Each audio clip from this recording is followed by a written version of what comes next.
愿是菩萨居住的所在，所以兜率天是我们都说率都率天念凡圣同居土。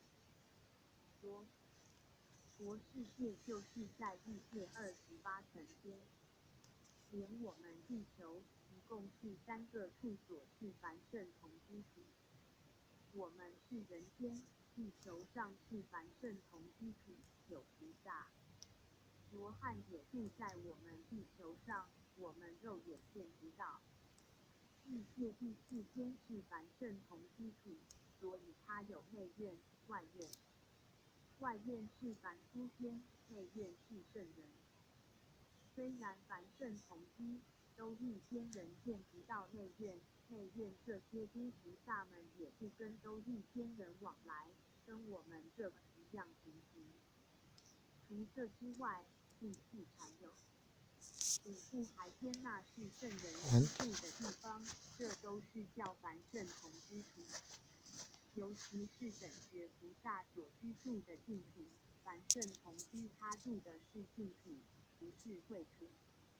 那多自在，他能舍他的自在，舍他的受用，降生到人间来，人间无着恶事。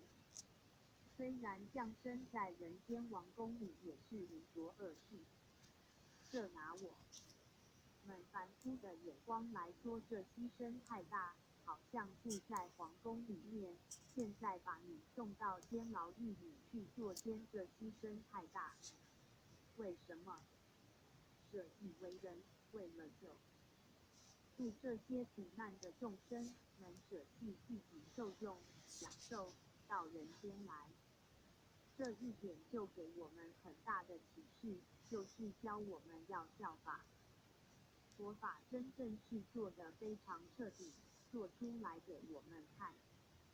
儒家在《礼记》里教给我们，至于教作，安安而能谦，就是这个意思。2个安是指于身也安，心也安，身心都安稳，这个好自在。你能舍弃，为什么舍弃？为了众生。